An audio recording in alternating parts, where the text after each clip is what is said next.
Welcome sa Durs 2.0. Fresh at nagbabagang happenings bang hanap mo? Mga padabarkads man yan o mga trending topics? Pwes, sagutin natin yan.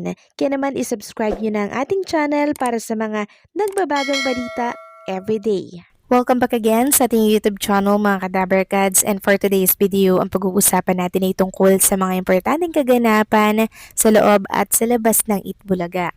At unahin na nga nating pag-usapan itong binahagi or shinare po ng Itbulaga sa kanilang page. May kaugnayan po ito sa Father's Day. So ito po kasi yung mensahe ni Ma'am Pauline Luna Soto para yan kay Bossing Vic. Sabi dito, Happy Father's Day to my dear husband. You are simply the best. Happy Father's Day to my dad who's been nothing but supporting and loving to me. And now, to my girls, to my brother, I am proud of you. And yan, tinag niya po. And to the tatays who act like second dads, to my girl, love you. Ayan po mga ka-dabarkads. Si Bal, si Maru, and syempre si Ma'am Helen Gamboa. Samantalang ito naman po ang greetings ni Ma'am Julian Santos para po yan kay Ryan Goncillo. Sabi niya dito, one day is not enough to honor how special of a father you are, my love, because you are truly wonderfully amazing every single day of the year.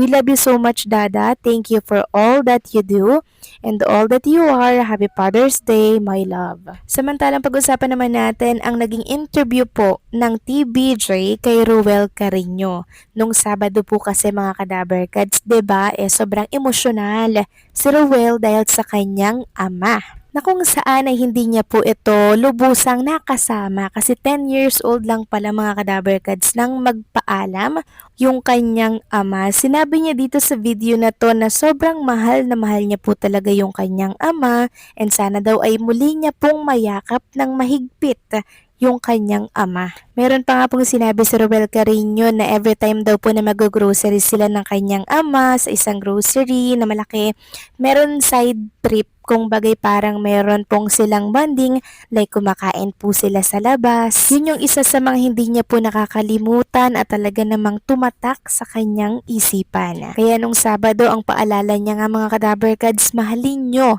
yung mga magulang o yung ama ninyo habang andyan pa po sila. Para nga naman hindi magaya kay Ruel Carino na nananabik sa kanyang ama na hindi niya na po muling mayakap. So yakap na mahigpit para kay Ruel Carino. Alam natin na very proud yung ama mo sa'yo dahil sa mga achievement mo, at ngayon eto ka na, talagang tinatahak mo na yung showbiz industry, and talaga namang marami ang nagmamahal at sumusuporta sa'yo. Samantalang maging si Karen Ice Strip din po mga kadabarkads ay naiyak din po nung Sabado, 'di ba? And talagang ito po'y pinag-uusapan din ngayon, katulad po ng nangyari kay Ruel Carino. Samantalang usapang Bimbi and Raisa Maidizo naman tayo mga kadabarkads, at sa mga nagtatanong po ng patuloy kung pumirma na daw po ng kontrata si Bimbi, ito po ang kasagutan. Bimbi Aquino Yap has not signed an official contract or become a permanent co-host for Itbulaga. He has been making notable guest appearances on the noontime show, such as on Raisa Madison's birthday special, and subsequently guest hosting on TV5, which has sparked ongoing rumors about his showbiz career. Despite his well-received appearances on the show, Bimbi is reportedly keeping his focus on his education and currently views show business only as a part-time interest. He has expressed plans to take up a legal management degree and has previously been managed by Cornerstone Entertainment for his formal media ventures. So ito po pala yung pinagkakaabalahan at pinagkakapokusan ngayon ni Bimbi mga kadabarkads. Yung kanyang pag-aaral, and syempre yung planong mag-take up a legal management degree mga kadabarkads. So ito palang nakikita natin sa telebisyon ay pawang part-time lamang. Kung baga ang focus ni Bimbi ay wala po dito sa pag-hosting or sa showbiz. Dahil siya nga naman po ay nag-aaral pa, And ito po talaga yung focus niya.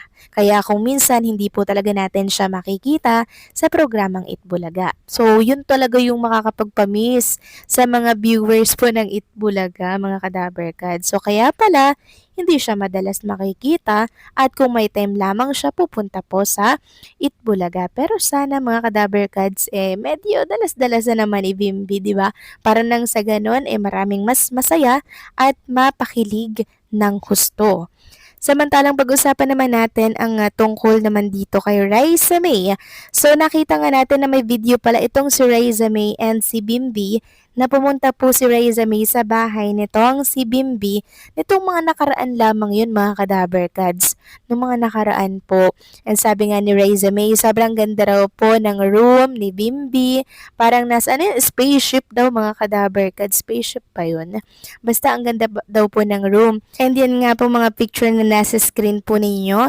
Yan po yung tagpong pumunta si Raisa May sa bahay or sa room ni Bimbi and talaga namang sobrang nasulit po nila yung oras na yon. And maging si Miss Quiz Aquino, sobrang love na love at gusto niya rin po si Raisa May. Marami nga pong nagsasabi na sana pumunta ulit si Raisa May sa bahay ni Bimbi or si Bimbi sa bahay ni Raisa May Dizon na tsaka ikakakilig at ikakatuwa daw ito na mga supporters na Daberkads. Nako, hopefully nga po mga ka-Daberkads, diba? Kasi sabi po ni Bimbi nung nakaraan sa Itbulaga, nadalhin mo ako sa bahay ni Raisa May. Doon po sa jeepney driver na guest po doon sa The Age is Right. So meaning, nagbabalak din po si Bimbi na pumunta sa bahay ni Raisa May, ba? Diba? So since lumabas po mga Kadaberkads yung interview ng kanyang handler na makikita daw po itong si Bimbi ngayong week po sa programang Itbulaga, sana po ay umappear siya sa live episode. Kasi kung pre-recorded yan mga Kadaberkads, hindi na yun fresh. Nung nakaraang week pa po kasi yun. Pero sana sa live episode, makita at makasama nating muli si Bimbi sa Itbulaga. Kahit sa sugod bahay mga kapatid si Raisa. Tapos si Bimbi sa studio, 'di ba? Katulad po nung Aldab days na talaga namang split screen sila ni Alden and the Main Mendoza.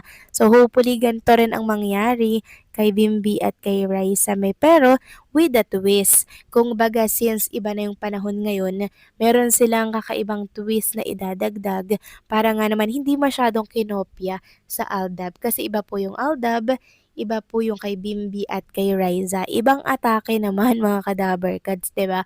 And syempre yung pag-aaral po ni Bimbi, isa yun sa magiging rason kung bakit siya magiging busy at kung bakit mamimiss ng husto at mananabik ang mga televiewers sa pagkikita po nila. O diba, double purpose mga Kadaberkads ang buhay ni Bimbi.